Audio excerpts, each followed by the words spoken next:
Guys, turn your mics on.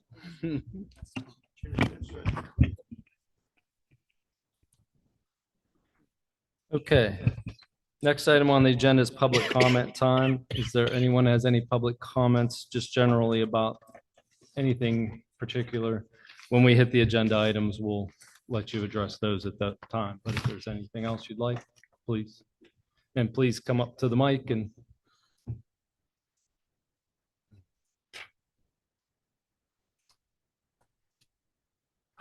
I don't know if I should have waited till you started about talking about the warehouse, or is it okay to talk now on it, or should I wait?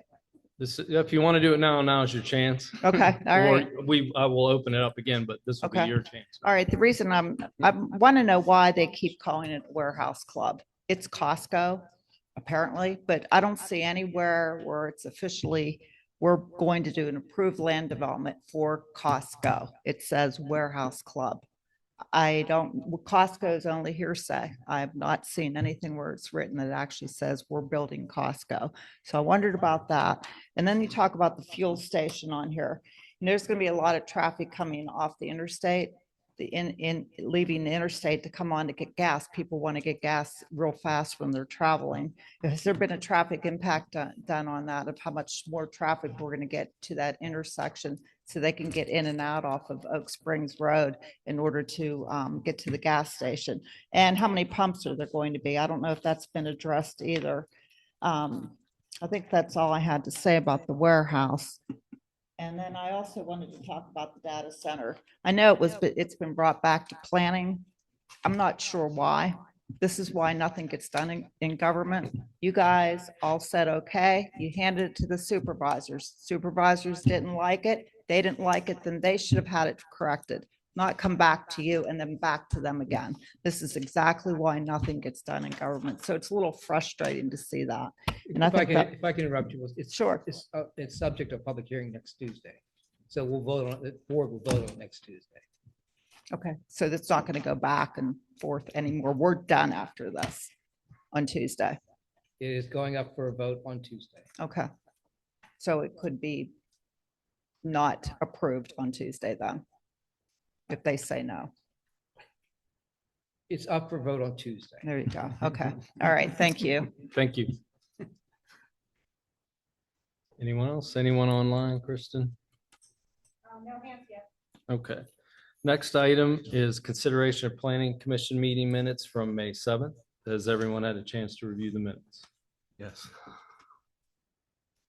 Can I have a motion I'll to make a motion to approve May's minutes. motion? We have a second. Second.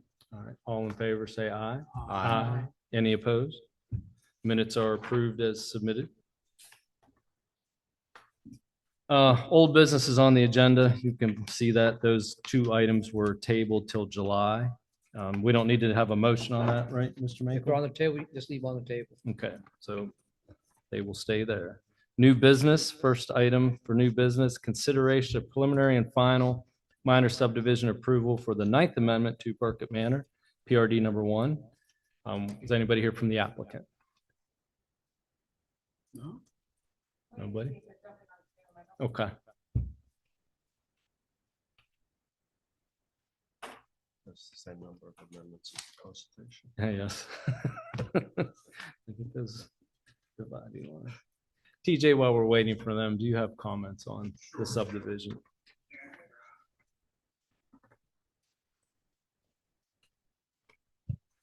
So normally Keith Higgins from Keystone Surveying Mapping is here for these revisions. We've had a number of these before. This is the 9th revision, lot line revision for the Burkett Manor townhome area. The purpose of these revisions are to accurately align the side lot lines with the party walls of the townhomes. So these are minor adjustments. They're just lot line revisions. There are no new lots being created. We've typically approved these in the past with our engineering comments being addressed. We did review this one just like we did the others. We had a handful of pretty minor comments. The drawing needs to be sealed by the surveyor. They need to provide us the documentation that they've submitted the subdivision to the county, which I'm not sure if they did or not. Okay, okay, perfect. So that's been taken care of. But yeah, the main note on our review letter from the 28th is that they seal the drawing, which hasn't yet happened. But apart from that, we're recommending that this be approved, passed along to the Board of Supervisors for their final approval. So unless there's any questions from the board. Was this the issue where the driveway intersects the sidewalks? Yeah, we had that issue in the past. Not necessarily on this specific subdivision. This is for different townhome units, but we had issues with their driveway slopes. They've been since resolved. They've been since resolved, yes. And we're talking about here, just like the other ones, we're talking inches here, right? Yeah, that's, I mean. Yeah, they're very minor adjustments to the side lot lines. They still comply with your ordinances. It's just a, correction so that the recorded plan is accurate to what was built by the builder. Tom, Anybody have any comment? I don't have any problem looking at this, because we've done it before. Yeah, and I don't- Exactly the I same, don't- and because maybe he missed it for one reason or another. Yeah, I think don't there's have any a use in problem with pushing it this either. down the road. I appreciate that. Kristen, I no? don't see him. He usually sends somebody if he can't make it. Yeah. so I'm not sure what- Yeah, he's usually there all the time, so. Jay, I agree with you though. I don't have any problem. Well, I mean, I don't need it. I don't have any questions for them No. for the 9th time. on Yeah. Engineering is exactly the same. so 2-inch. It's been, yeah, movement it's been of the the- same all along. Yeah, it's very minor. Okay. I would entertain a motion then, I and will- obviously include subject to I will- TJ's comments. I will make that motion for consideration of preliminary and final subdivision approval for the Ninth Amendment, Burke Manor, PRD Plan Number 1 properties located 100, 102, 104, 106, and 108 Black Oak Lane in R4 medium density residential zoning district with the engineer's comments and without the representation as an exception to this, because we've done so many of these before, but I would make a request he show up at the supervisor's meeting, Oh, absolutely. Yes. for sure. I'll second that, and I think we need to give them a longer tape measure. Very good. We have a motion and a second. Any further comment? All right, all in favor, say aye. Aye. Any opposed? Motion carries. Okay, next item on the agenda.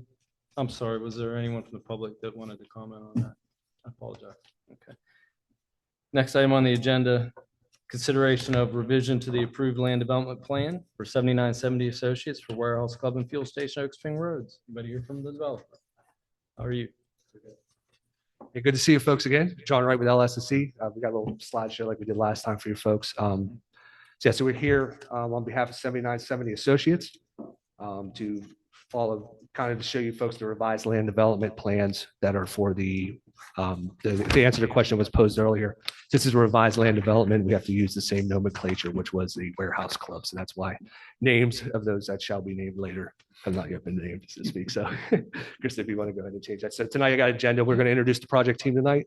We're going to go through a little bit of introduction, show you the timeline of the projects that we've gone so far, show you the overall rendering, warehouse club sites, and then show you the actual building as it's going to be for the site rendering. So whenever you're ready, Kristen.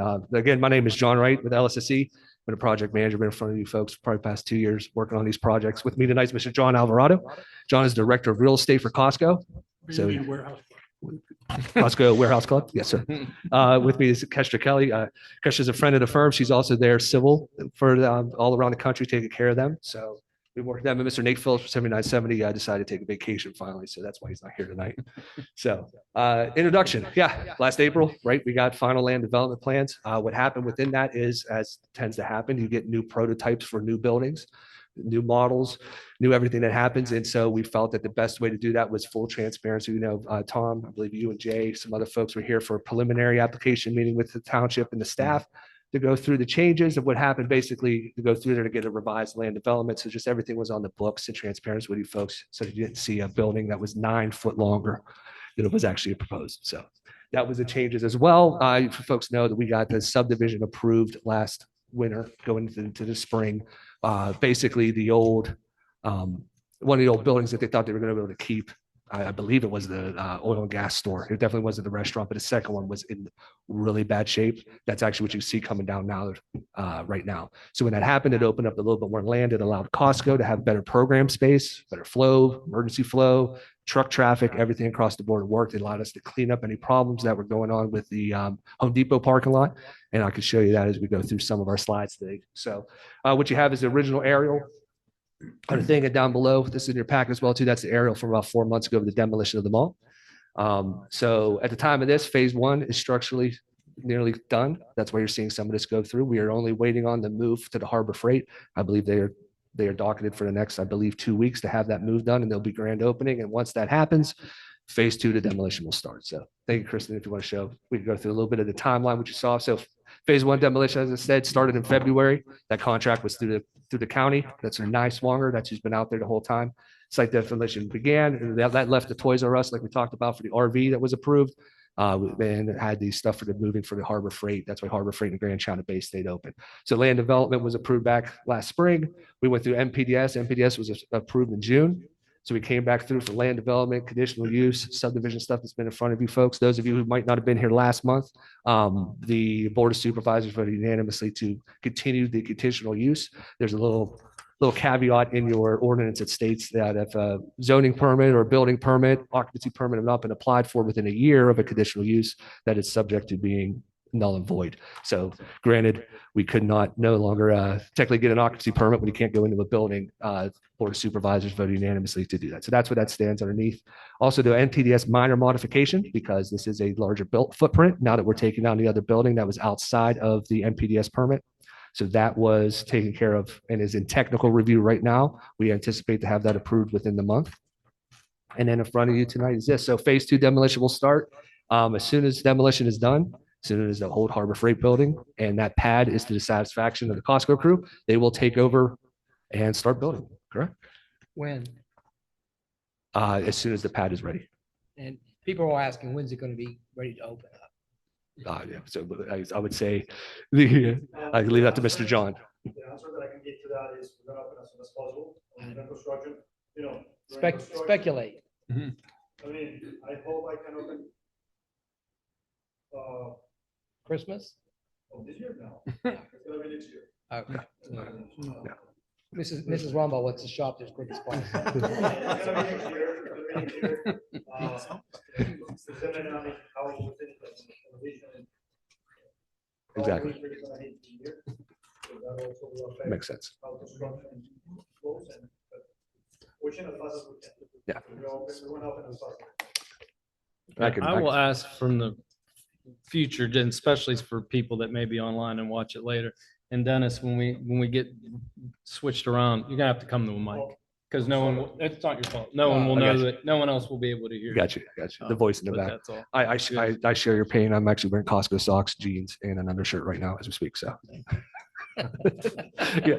So, so moving forward, that's our project timeline. Thank you, John, taking us through that.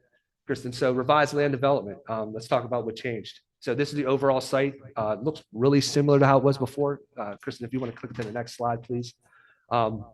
The changes were that red box was the previous pump location. So to make flow a lot better, like we just talked about in my introduction, that is actually just, it's shifting. It's a rotation. It's the same amount of pumps. Previously approved was 24 pumps. Previously proposed on this is 24 pumps, correct? So no change, it is literally just to make sure this site works safer and more efficiently. Besides that, the original building was for 162 and it's 159. Now it's 162. So 3,000 square foot difference.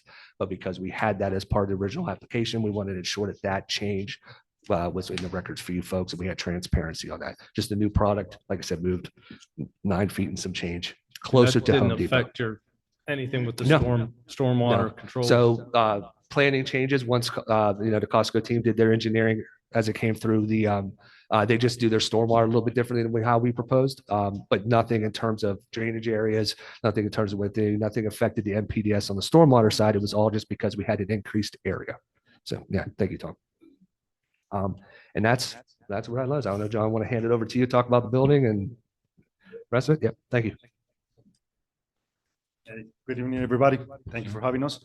John Alvarado, Director of Real Estate Development for Costco Wholesale. I just want to correct something. The fuel facility is what we call a 4x4. So it's 16 pumps with 32 fueling positions. So to be on the record. So as John stated, we want more area, right? More land so we can have a better flow, better location for our gas station and the increase of the building. So you're gonna pass the next one. So we're bringing our prototypical building is consisting metal panels, right? And this is our typical scheme. We love our metal buildings because are environmental friendly, easy to build, and always this shocks some people, but once we start construction, it's 135 days when we are open. So it's like it's a Lego on cranes. So you see the cranes and people just bolting stuff together. So yeah, I think that's so there's more building elevations. We're gonna have our typical, like if you have seen on our Costco, we will have our typical master prototype with all our ancillary uses, or tire sales, and yeah, so that's our building, and this is our fuel facility. We've designed these fuel facilities to the point that is really efficient, the way that we move people through it.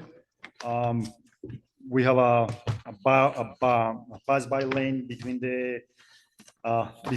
when you fuel. So if you say, hey, I cannot wait, you can go without any problem. Also, the distance between the pumps are designed that you just do one movement, so you don't have to back up or that three-point moves with your car. Pretty easy. When we have more than three pumps on a row, we're installing what we call a traffic light that it will show you which pump is open. So basically, if you're in the line waiting for a pump, you'll see the first pump is open, so it's going to be a green gas pump sign, so you can.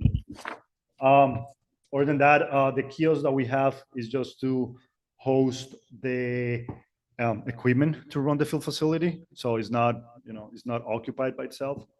And yeah, that's it. So if you have any questions about the building or how we build things, just let me know. Is there gonna be a tire sales there and so forth? Yes. Is that the one I'm looking at? Yep, and if you see the second elevation to the left, yes, right there's the tire sales, the tire, what we call the tire center. Okay, Yes. okay, that's what I thought. Yep.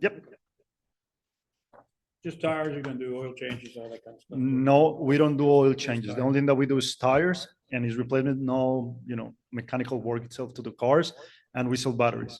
That's the only thing that we do. Thanks. I remember from one of the earlier meetings that the stormwater, wastewater was inspected and found to be in good condition. My general question is, what condition are the utilities you're tying into? They're all new. So yeah, they're all new. Yeah. It's your team's running brand new lines. We have brand new lines going in as we talk to make sure that they can connect to once they start. So it's all private. It's private sanitary. It's private everything. There's a gas easement for the gas to go through, but everything's kind of on schedule and teed up. Okay. Yeah. Yep.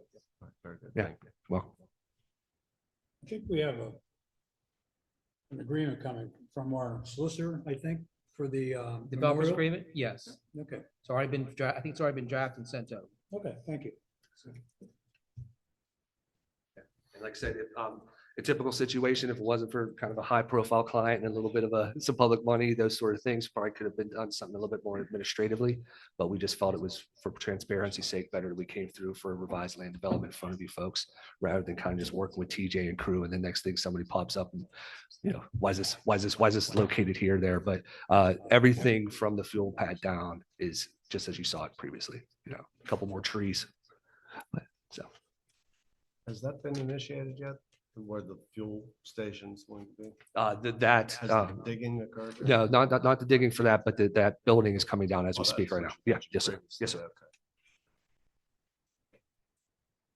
So another member that was on this panel mentioned about some years ago, there was a Kmart near there and they ran into a lot of trouble with bedrock, but I think you satisfied that question in the previous meeting. Yeah. Okay. TJ? Sure. Thank you very much.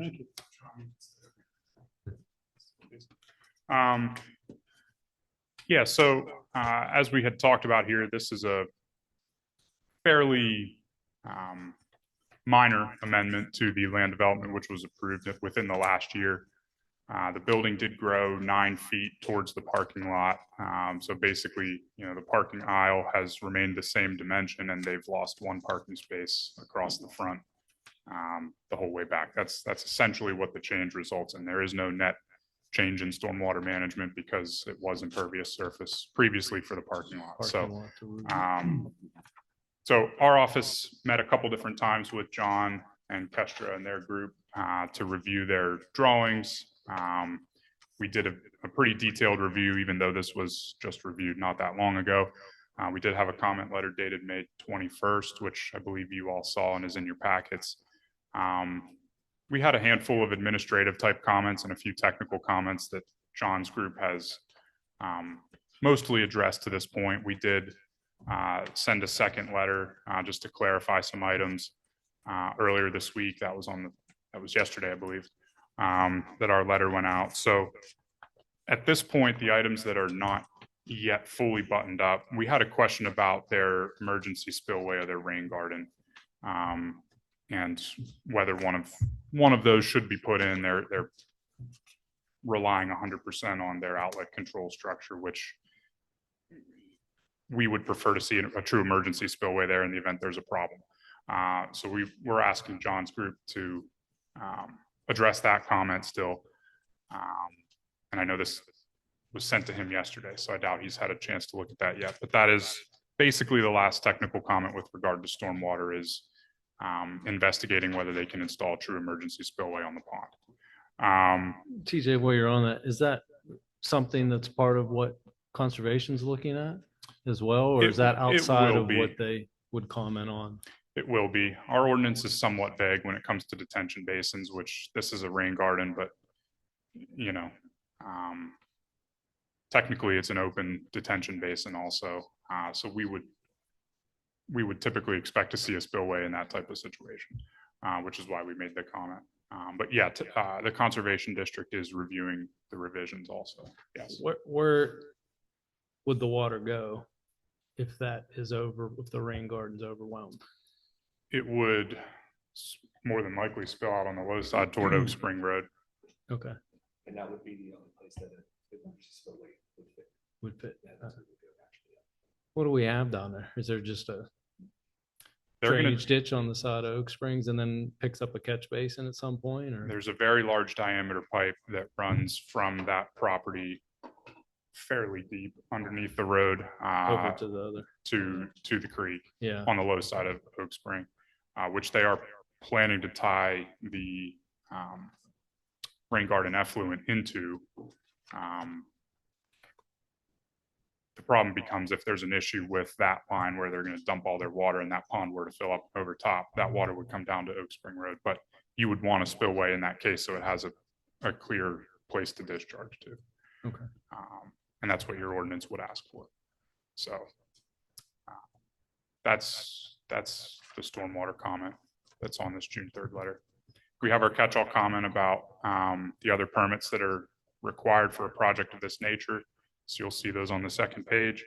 And then we do have a comment asking for Lennon Smith to submit their documentation with PennDOT regarding the traffic study and the scoping meeting that took place previously. So do you want to talk about that? So regarding PennDOT, we have conversation. We receive a letter of no interest, but there was some language that it was boilerplate of when they sent the letters. So we just asked to revise the letter. So we will provide the letter once we get it. But they're okay with the traffic data that was provided, and no further action on that. Yeah, you submitted a traffic study. Yeah, yeah, Right, as part of that land development. Not to go technical terms, it's over 9,000 less trips a day than what was previously approved. So Yeah, it's gonna be hard to have a problem. Nobody likes that intersection, but it handles a lot of cars. The only other thing I want to bring up that's not in the letter, and Kestra had touched on this during one of our meetings, but I believe Costco will be coming before the zoning hearing board for a variance in some of the building signage. And that would We be, talked about that.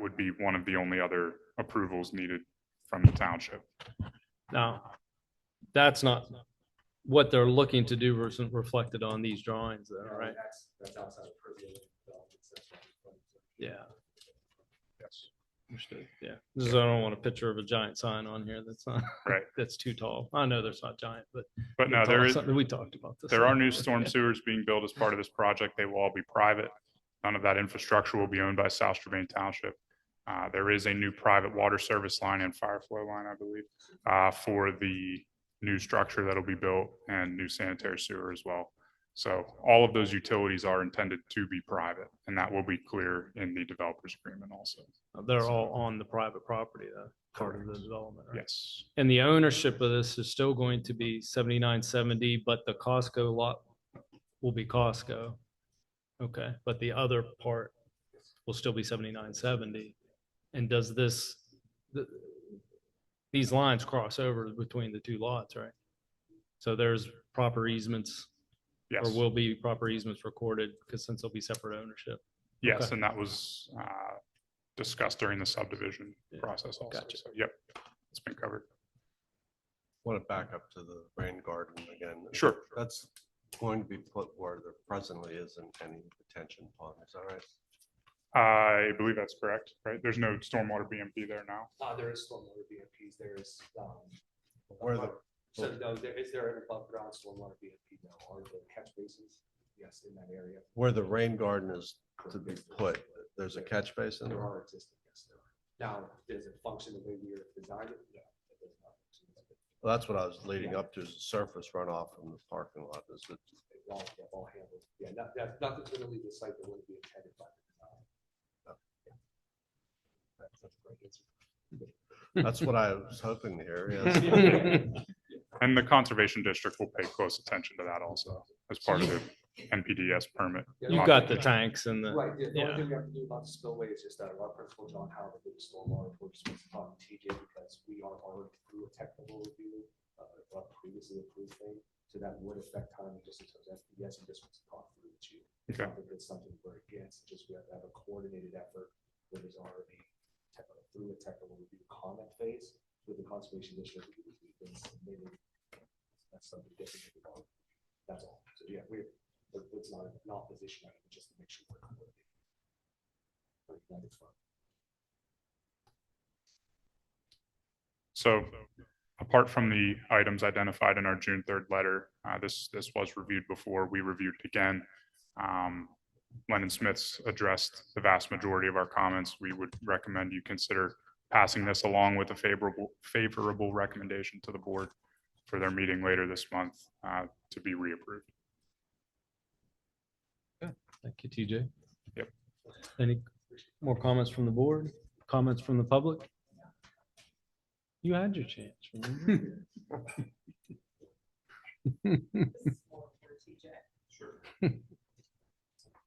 Linda Rumbaugh, Burrell Drive. I wanted to ask you about the holding tanks, exactly where they're going to be located for the gasoline, for the fuel. Like, are the holding tanks going to be able to hold that much fuel for what, 16 pumps then, not 24? That'd be a question for these guys. Okay, Yep. thank you.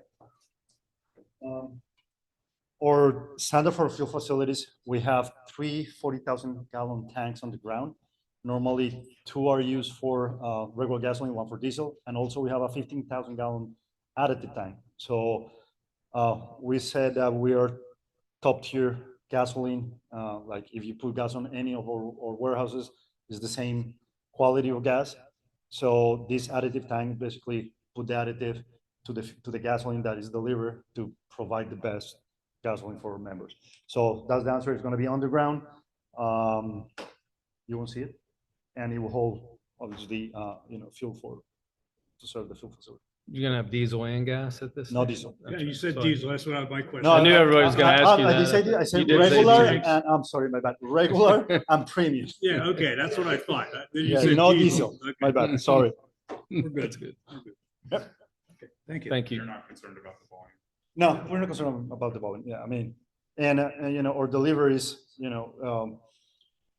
we have our main campus is in Seattle and Issaquah, Washington, and we have half of a floor of just gas hubs that control every single gas station in the country and outside, international. And we have alarms and monitoring system that will tell you, like, I mean, if we're getting low on fuel, we request, deliveries, and we won't run out of fuel. You run out of it, you can't sell it. So, Exactly. I mean, Sounds like it. yeah, it sounds like a you problem. Exactly. Not So, a but me yeah, problem. we won't, that's okay. I mean, the only place that we put more tanks on the ground is, I have some projects in Florida right now that we have 50 fueling positions. Oh my God. And, yeah, it's gonna be the biggest, Is that because of Bucky's? not really.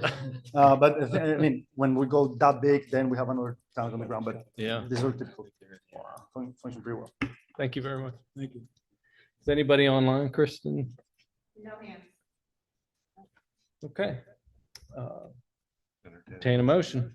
Is this a motion or just a consideration? It's a motion to It's a motion. recommend. Okay. Yeah. All right, I'll make a motion to recommend consideration of the revision to approved land development plan for 7970 Associates for the Warehouse Club and Fuel Station 301 Oak Springs Road, C2 General Commercial Zoning District, with the engineer's comments and his approval of those comments when they're answered. I'll second that. Motion a second. Any further discussion on the motion? Hearing none, all in favor say aye. Aye. Any opposed? Motion carries. Thank you. Hey, appreciate you. Nice job. Yeah. Thank you. Let us know, TJ, what you guys end up with on this bill. Thank you. Thanks. Next item on the agenda, consideration of a revision to the southern section of the approved land development plan and PRD from PA Finance for Burkett Manor Plan Number 1, located on Burkett Lane. I assume They're not here. I assume they're not here, but is anybody here for that? You are here for that? I'm sorry. Oh, okay. Here to answer any questions. So, good evening, Jonathan Garcheski, project manager with Gateway Engineers, here representing PA Finance. As well with me tonight is Terry Bove, local construction manager, representing PA Finance as well. So as you're well aware, the project's been under construction for several years now, probably about 4 since the original approval. At that time, all erosion permits, all ENS controls, as well as earth moving activities were initiated. During that phase of the project, the developer decided to only allow for about half of the development to be offered for sale while he continued earth moving activities. Those earth moving activities continued last year, and during the summer of last year, it was found that during the cut operations of the southern portion of the development to fill the portion of the development along Route 19, there was a pocket of unsuitable material found. So as a result of that unsuitable material, construction was halted while individual home construction continued on. As a result of that material, there were 2 options, either to sell the material or haul the material off-site. And in order to do that, the options to fix that decrease of material was to either import additional material as a result of the material that was leaving the site, or to lower the site. This plan before you tonight is considering lowering the southern portion of the development, which is the upper portion of the development as you come into the development. And essentially that revision, based off of the approved and agreed upon developers agreement, needs to come to before the board and the planning commission for a revised recommendation and revised approval. The amount the development is lowering up top is approximately about 1.5 feet to 2 feet. So it's nothing that you can really see. The lots, the roads, the storm sewers, the utilities are all staying in the exact same location. They're just dropping about 1.5 feet, 2 feet. So that's really the premise of why we're here tonight, to receive a recommendation on this revised plan. So it had no effect on the slope of the ground being only 2 feet. Correct. So actually, it makes the road slope a lot, about almost 1% less. So it goes from about 8.25 to about 7.6%. So very minimal grade change. And again, it's the upper section, so you won't really notice it until you get up into the southern half of the development. TJ? So our office reviewed this submission also. Like Jonathan mentions, it's kind of a unique situation because this is already approved. The developer's agreement that the solicitor's office prepared does require any changes to any of the public improvements that those be represented to the planning commission and then reapproved by the board of supervisors, which is what prompted this item being added to the agenda. Our office completed our review. We issued a letter from yesterday. So I believe it's in your packets here this evening. I did have a pretty productive phone call with Jonathan earlier today. We went over the comments. I'll run through them quickly here. There's not too many, but the first couple are administrative. Dennis, might look for your input on this first one here about the filing fees. You know, this is not a true application and it's a gray area of whether or not it would require another filing fee, but that may be a topic of discussion here. Well, I think that's also, it'd be the board's decision what the filing fee would be. Right. The only question is, from my perspective, I just don't want the township to pay any outside additional cost. We need to recuperate our expenses in this whole situation. For sure. So I think what he should do is, I think the appropriate way to handle it would be for them to make a request, and then we can analyze that for the township meeting, which is the fourth Tuesday of the month. Correct. Yep. Yeah, and their escrow, I would imagine, to check the status of that. Since I came on board, we have escrow agreements. Those things all have to be put in place, but what we can do is he can make a request and then we can decide that at the township board supervisors meeting. Yeah. Okay. Similarly, a typical application would require submission to the county. I'm not sure if that applies in this case, but we wanted to note it for the discussion. The third comment, there are a few proposed easements that were not on the drawings. So I talked with Jonathan about those today. Their group will add those proposed easements back in where they should be. Our fourth comment, the last one on the first page, is about the geotechnical report. I think we need a little bit more detail from Gateway pertaining to the geotechnical report. And if they're removing all of those coal and pyrite type materials from the site, maybe there is not an update that's needed to the geotech report, but if they're somehow going to cap those off or work them in to the site in some fashion, those should be addressed by the geotech report. It's my understanding that that is not addressed as part of the original report. So now that they've been encountered, that should be updated if needed, but that's really up to Gateway, I think, how that's going to be handled and how that geotech report is updated. So that's that item there. Are the materials, is that coal then? Just, that Yes. material that So, was- Is there pyrite also? There's no pyrite. It is just straight coal material, and basically state regulations require that material not be left on site. It has to be removed. So it's either commercially sold or it's just hauled off to a waste site. So all of that material in itself will be removed from the site. It can't be buried on site. It's not allowed to do that. The state passed those regulations that you can't do that anymore.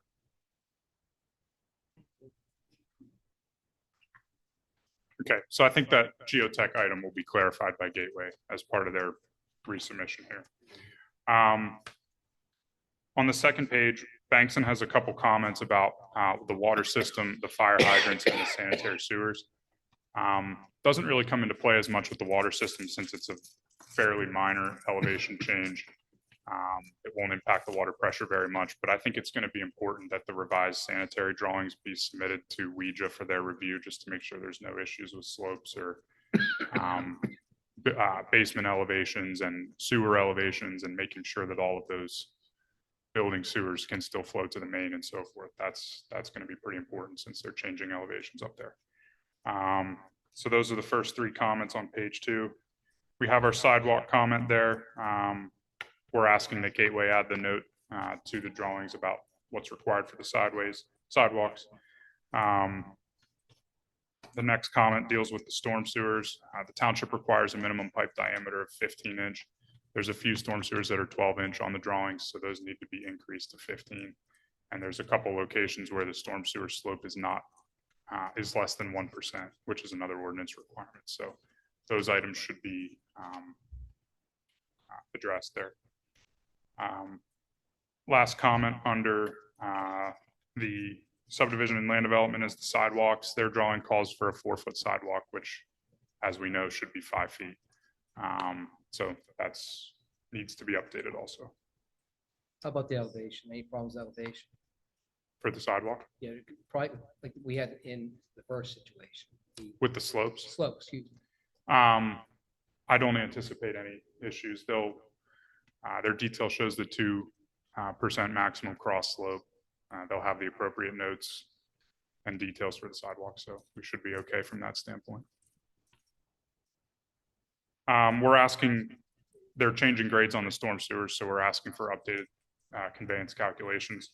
And then Jonathan and I talked about this second one under stormwater too, but there's some pretty wide swinging bends along the road where they're proposing to deflect the pipe around rather than use inlets. It's something that Jonathan's group's going to look into. It looks to us like it's more deflection than what's tolerable for the pipe manufacturers. So they may need to add some inlet boxes to be able to use the alignment that they're proposing. That's what that item is.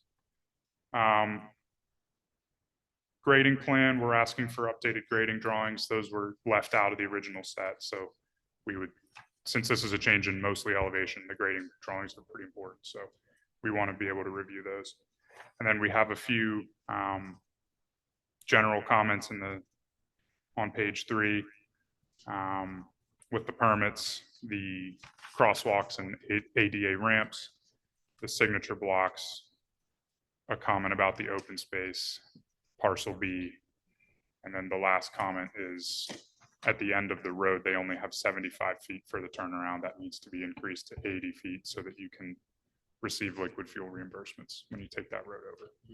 So that's the extent of our comments. Just given that there are some changes to be made, we're recommending that this be tabled at this point. So. Question, TJ? Yeah. Regarding that coal, and I know it seems like that was really just surface, like once you got down and started digging, then you hit that, but then it only went so deep, a couple feet deep or whatever it was, and that's it? That is correct. Yes. Yeah, Yep. Yeah, absolutely. Yeah, it was uncovered after the topsoil was stripped as we were cutting the material to fill the low side. It was encountered. Construction immediately stopped. Evaluated to see how deep that was, how much material was there, and then essentially we're at this phase now where we're ready to take it off, but obviously need the reapproval from you all. Okay, so under there is just regular dirt or whatever it is. Correct. that you're Yep. finding. Absolutely. It's And small pockets. Okay, I'm trying to make sense. So the geotechnical, as far as subsidence concerns of whether there's anything further down or whatever subsidence are possible, would the geotechnical report look into those things? I don't believe it would have bored that deep. It didn't, but I mean, we drilled that site heavily. It was just happened to be one of those small isolated pockets at the top of the hill that was not found. There is no coal below that seam. It's significantly like what, 160, 250 feet. The next one. Yes. Yeah, so it's between 300 and 400 feet of cover to the actual Pittsburgh and Washington coal seams. So there's no risk of mine subsidence in those locations. Okay. Terry Bove, the coal that was encountered is not the normal coal seams that we talk about. This is the Waynesburg seam, and it happens to crop out at an elevation above 1,400. It doesn't happen often. You usually don't develop at that height. Okay. Thank you. That's and sometimes we get slips, and I don't know when they say slips. We ran into that on Fisher when they built that apartments on the one side. And I don't know what's involved in slips. I don't know that. When they're talking about a slip, TJ, what does that mean? It's probably synonymous with a landslide. Roman pillar related to Roman pillar mining related to what you're talking. I honestly I don't know. I just, Eddie Major comes to mind because he would be knowledgeable of some of the different things in the area in any way that I just know after they put that in there, the roadway subsided from the side. We had to put boards and posts in to maintain that wall. And that's on Fisher. And that's why, I mean, there are things in the area, mining related but that's where I would have to do a technical report would show any concerns. Yeah, and that's why we're asking Gateway to clarify with that geotech item. I would imagine that coal will be extracted and then that area backfilled and compacted in accordance with whatever their geotechnical engineers recommending, but that's kind of why we want to see that update. So that's pretty critical right now. Thank you.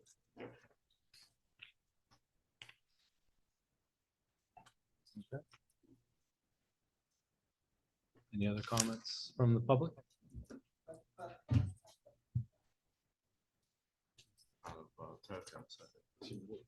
Two, that's number 2 on.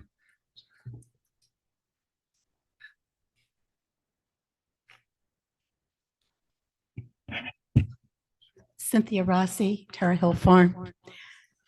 I have the old mining maps from the old Manfold mine and the mines that came up into that area. And from what I remember, that area has been room and pillared mine in the Pittsburgh scene. And I will be talking about coal mining later when we get to the data center ordinance.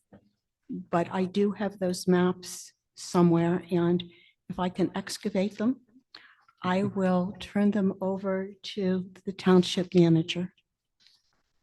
Thank you. Because I think it could be very helpful with that particular area. Thank you. Thank you.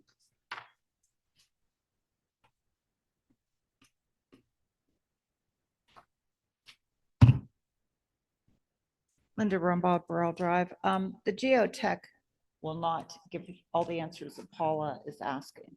You said it will not answer all of her questions. What would answer all of her questions where she would know?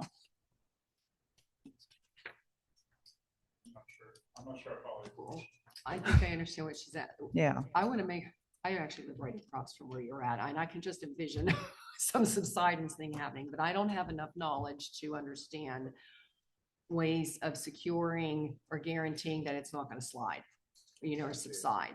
And that's where my concern comes in. And like I had mentioned on that Fisher Road side, after they built and put those in, it slid. Yeah. And so my concern is that you don't take the time to put all these houses up, people move in, and then we have a problem of what's underneath there that we didn't realize. And I would imagine the coal map should show, but subsidence occurs. So how is there a way that we can be sure of there not an issue not developing regarding that situation? Well, TJ, wouldn't that be part of global stability analysis and slope stability that they would have already submitted one of those, I imagine, the first time around? Yeah, I think we're kind of talking about two different issues. Okay. The first would be the constructed steep slopes, if you will, that are built to support the new homes, the pads for the houses.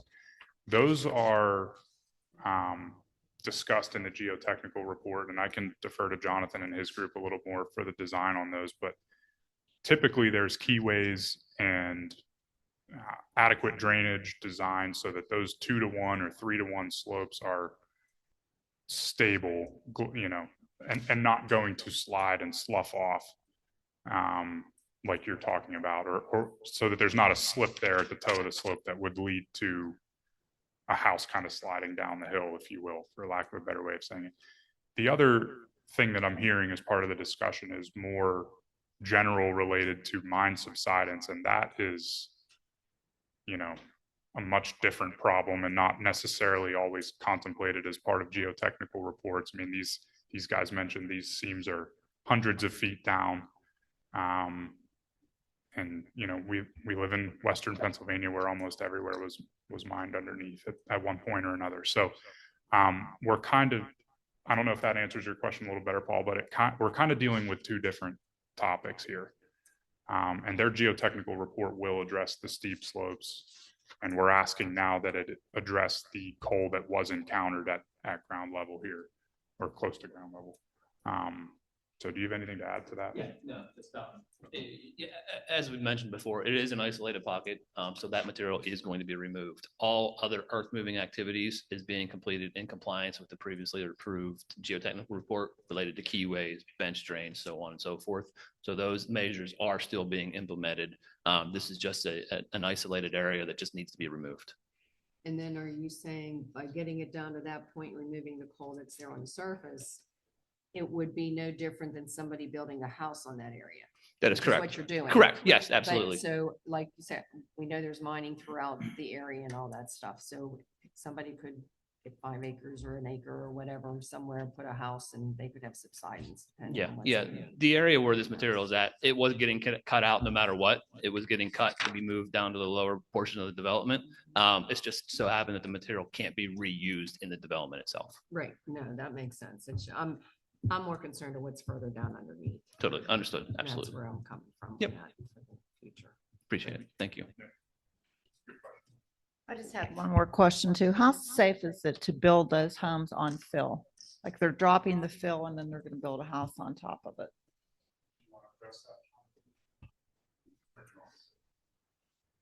Because I can tell you from just things that I've done myself around the house, when you put a big pile of dirt, you come spring, when you do it in the fall, it used to be this high and now it's like this because it's sunk.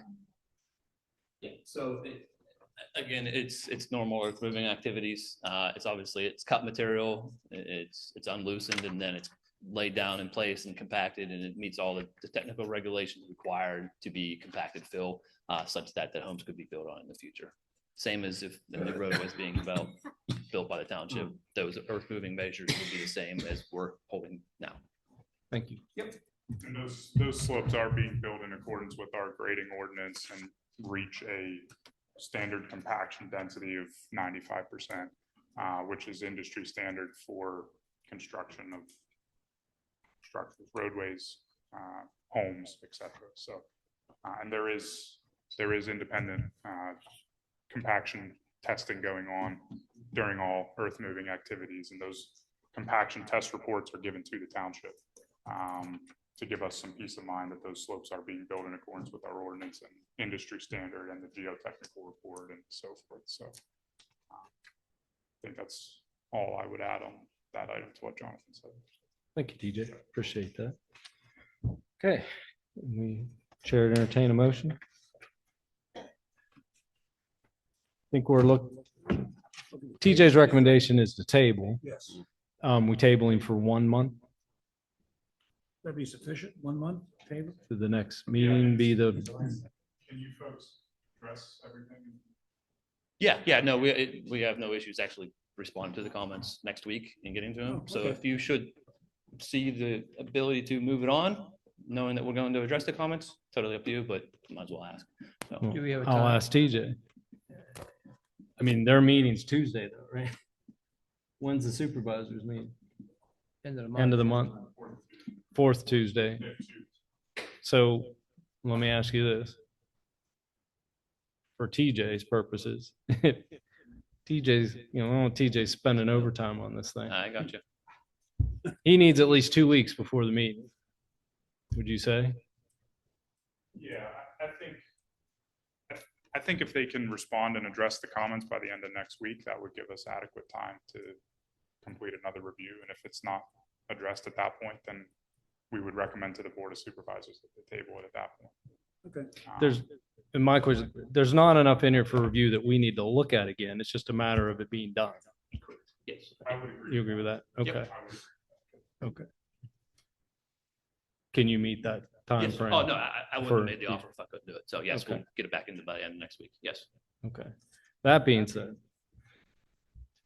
anybody want to make a motion?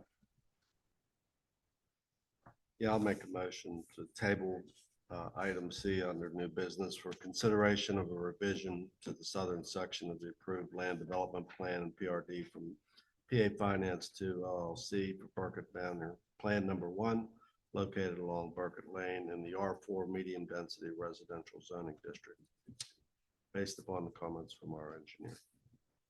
Okay, we have a motion to table. Second. All right, we have a motion and a second. Any discussion on the motion? Do we have a time issue at all or not? I don't have that. When was the application?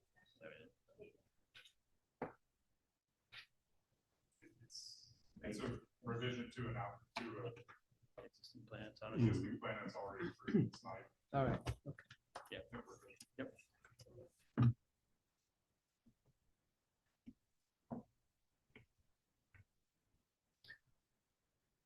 Oh, we need to vote, right? Yeah. Okay. Yeah. So I got lost. I got lost, mesmerized by that last little section there. All right.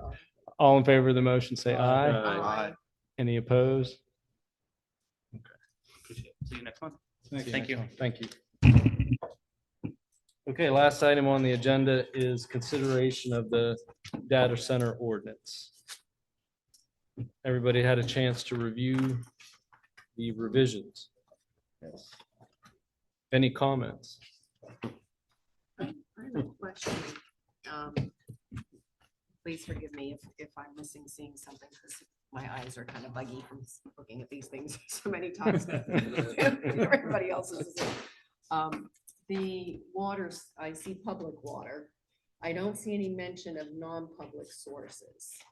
Well, Am I the, missing something or? do we- it's been taken out because there's a public water line it's right there.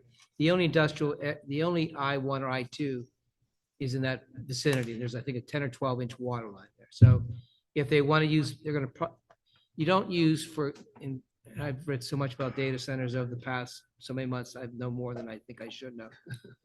But you don't use non-public water in a closed loop system, which is supposed to be used because it has problems with it.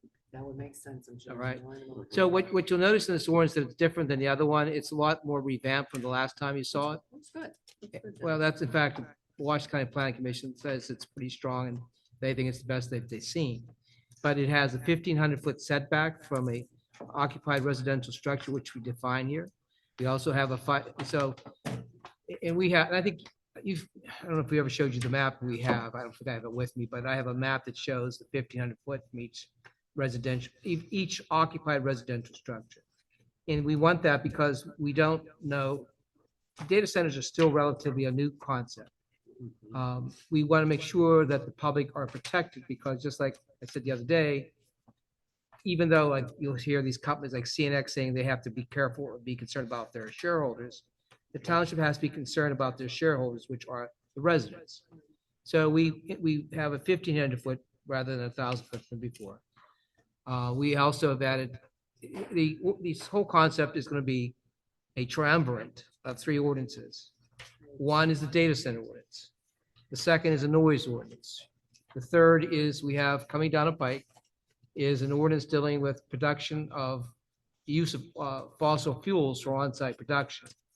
Because that's another concern. I think I'll probably get that. I think I just read it over this morning with Renee, not the last edition, but that's also gonna be a part of it because what happens is nowadays, some of these data center campuses are trying to, here in Pennsylvania, trying to use gas to produce electricity.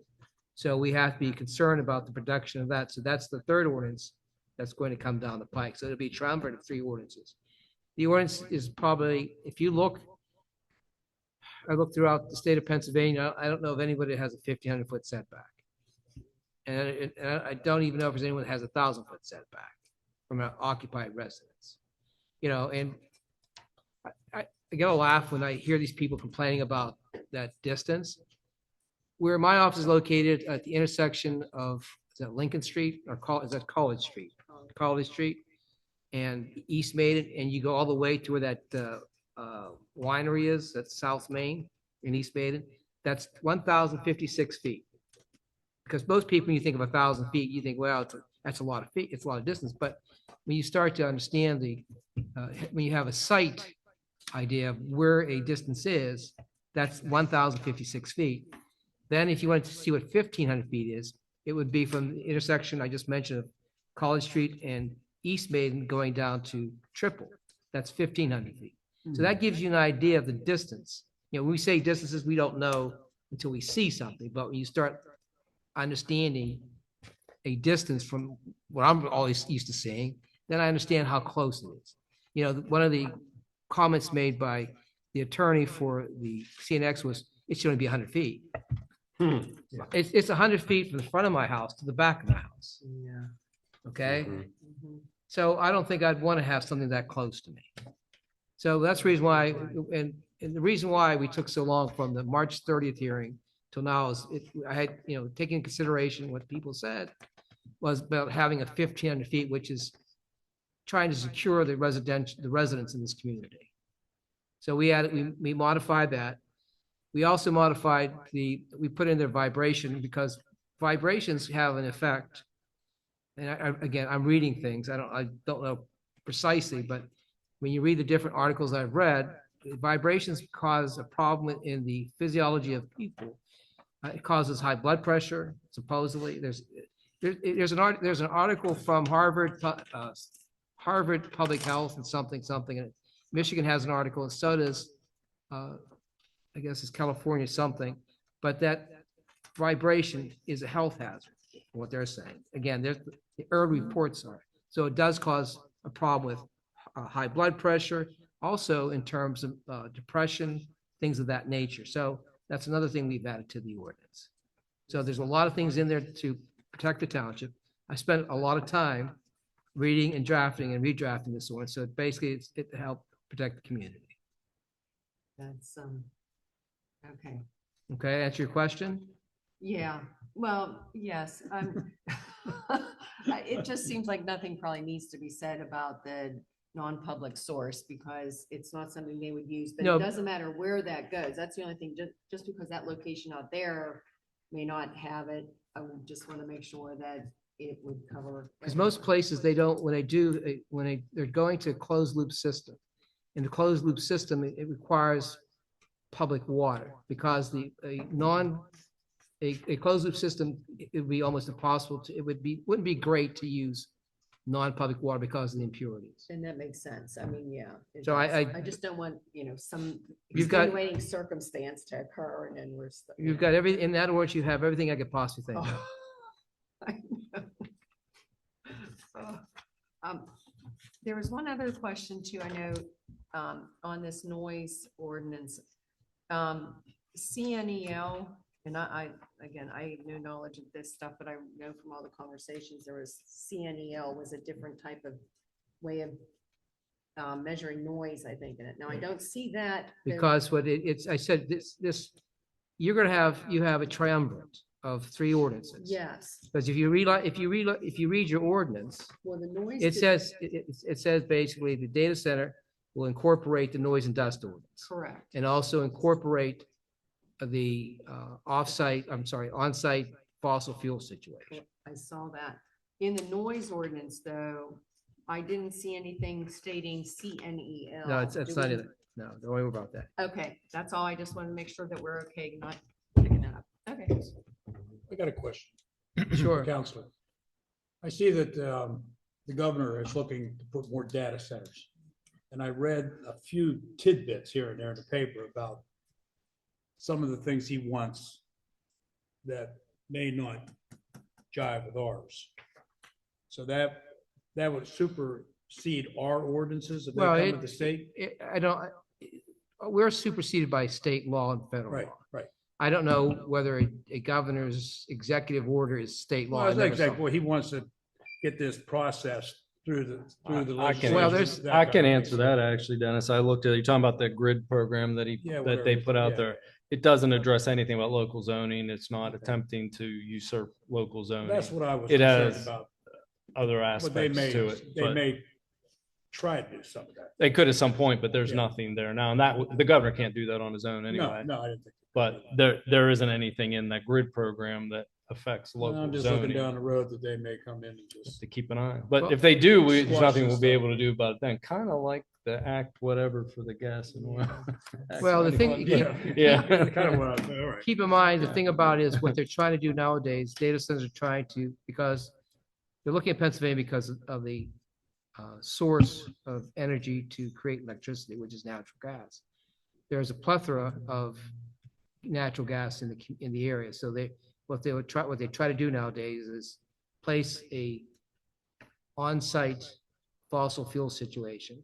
Now, also in your ordinance, we talk about generators. You saw that maintenance. I got to add one word to it. I see there's a typo there. We have a situation where there's generators which are backup.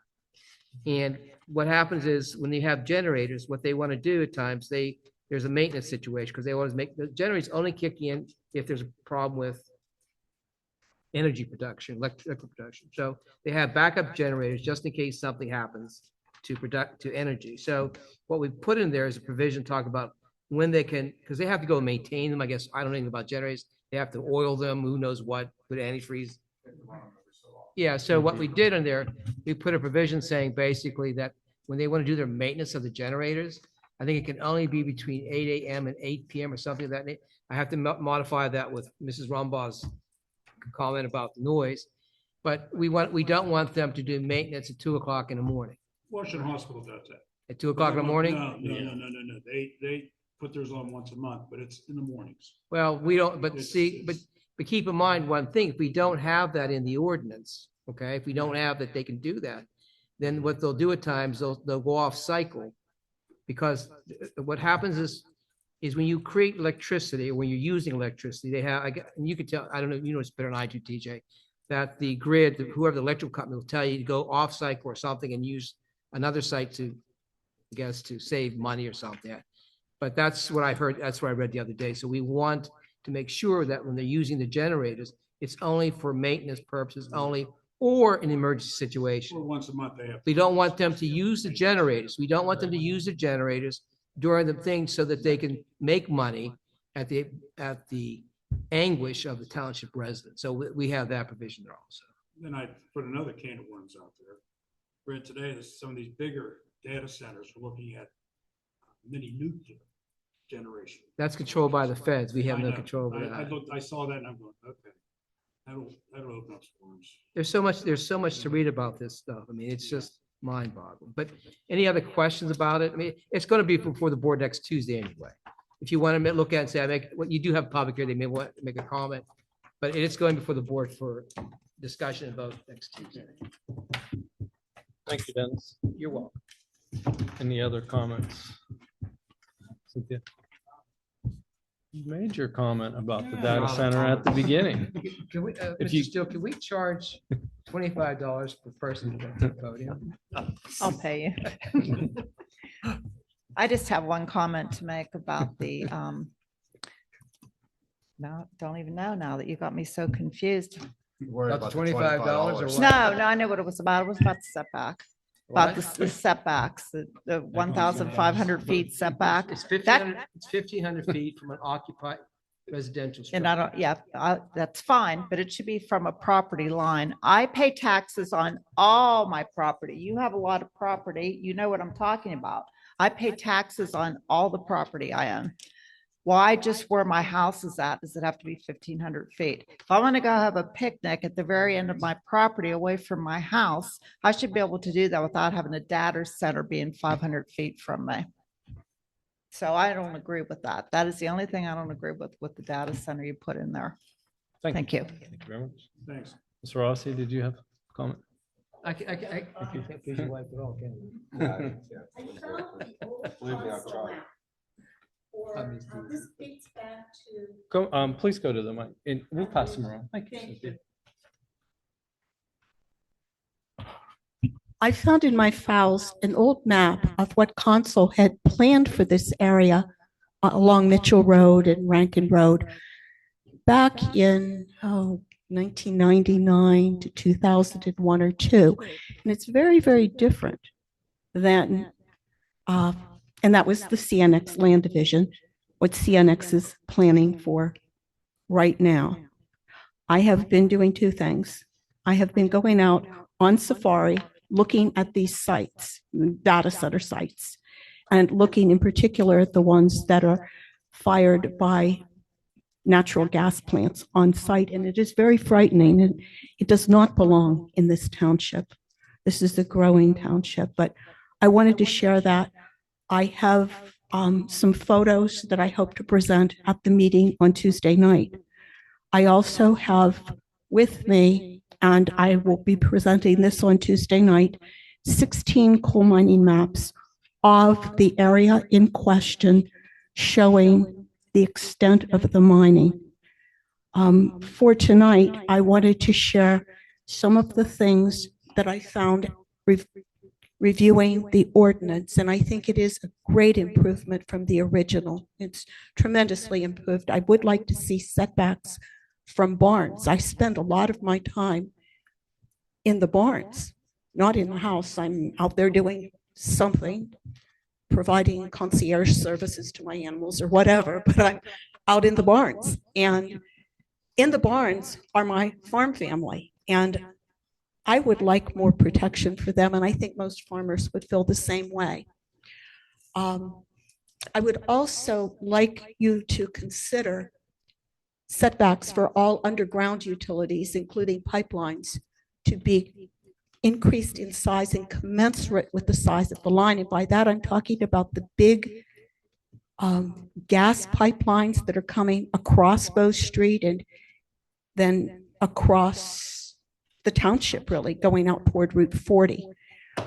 These are the huge lines that already have easement setbacks, and I think we need to protect them from having a data center on top of them. That just seems like maybe a bad idea, even having a data center near them. I would like you to consider that, recommending that, and also the following issues of construction of data centers over mined lands and prohibit their construction over mined lands to protect public health and safety.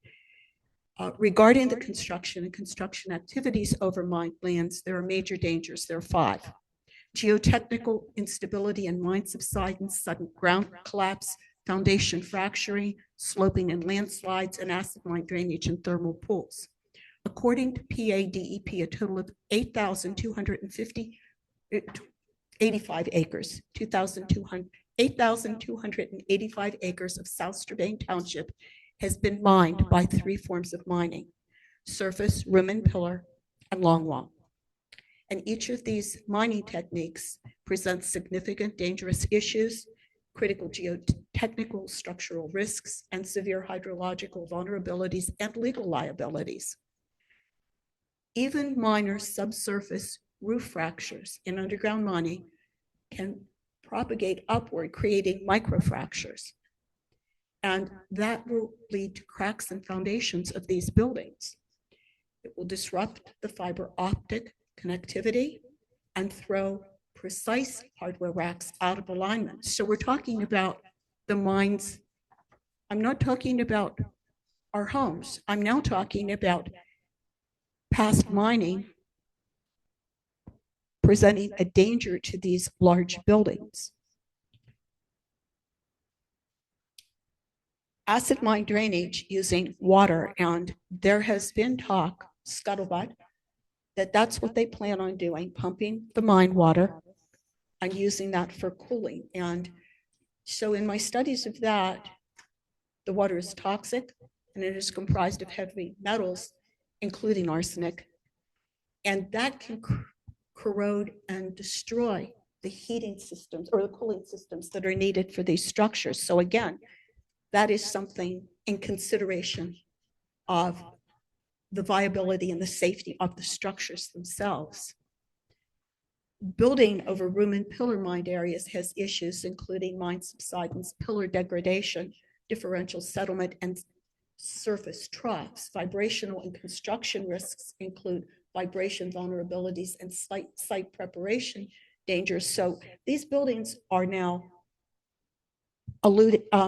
creating some level of vibration over mined out areas, especially actually the room and pillar areas. And that leads to a potential unsoundness of the structures themselves. And there are environmental and safety complications, including mine water blowouts and structural failure risks that go along with those vibrations. Cynthia, how much more do you have? Just a couple Okay, paragraphs. thank you. I Subsurface. saw a lot of pages. That's No, why I was I have asking. a bunch of copies. Okay. My thank you. stack of copies. No, believe me. Reading through the engineering papers that I've been reading through, I'm lucky that I condensed it down to this, but these were the words that I tried to understand. You're doing well. You're doing well. Subsurface combustion fire hazards can lead to underground coal fires and thermal compounding, which is the combination of data center heat with the lithium ion battery storage systems can ignite. And I don't think that's anything we've talked about before. Hydrological and aquifer depletion risks include cracked water tables with massive water drawdowns that can depressurize the local aquifers and cause damage to the streams. And the streams in South Strabane are basically tributaries to Little Chartiers Creek, which is a highly impacted waterway to begin with. And it's been under study because of the level of pollution and also the degradation of the quantity of water. To construct structures over mined out longwall panels presents additional hazards and requirements. And this may go to some of the information we've heard for other issues tonight. Deep foundation engineering must be required to verify all subsidence has fully concluded. The U.S. Geological Survey has documented that the subsidence, although sometimes minimal in comparison to the initial movement, and my house, when it was undermined, was trashed, and I was in the safest place in the panel, and there have continued to be changes on my property. And that was 1997. But those minimal movements under buildings as large and presenting the issues that these buildings present is not minimal. Geotechnical stabilization could possibly be provided using deep drilling to access voids and backfilling and grouting of the voids and anchoring of the heavy buildings. And that might be a requirement that you might want to consider just for the safety of the community by making the buildings actually structurally safer. Thank you very much. I know I talked a long time, but I think these issues are very important, and I think they're more important as I continue to read and as I continue to go out and see these humongous structures that are Cynthia, frightening. did you have a copy of that? I do that have you mentioned? copies, yes. Thank you. Thank you. Anyone else? Okay, there's no action for us to take, right, then? If you want to make a motion, just say you review, That make, we- recommend approve, you could do something like that if you want. Okay, Mr. Chairman. yes. I make a recommendation for approval of the data center ordinance as presented. We have a motion, do we have a second? Got 2 seconds, that's great. Very well. All in favor, it's okay. All in favor, say aye. Aye. Any opposed? Okay, thank you very much. When's the hearing done? Tuesday, I think, next. Tuesday. I think it's next Tuesday, what, 6 o'clock, 5 o'clock? What day is it, Pete? It's next Tuesday. So What time? I'll make a motion to adjourn. Just say, Mr. Chairman, I'll make a motion to adjourn the meeting. Second. we're adjourned.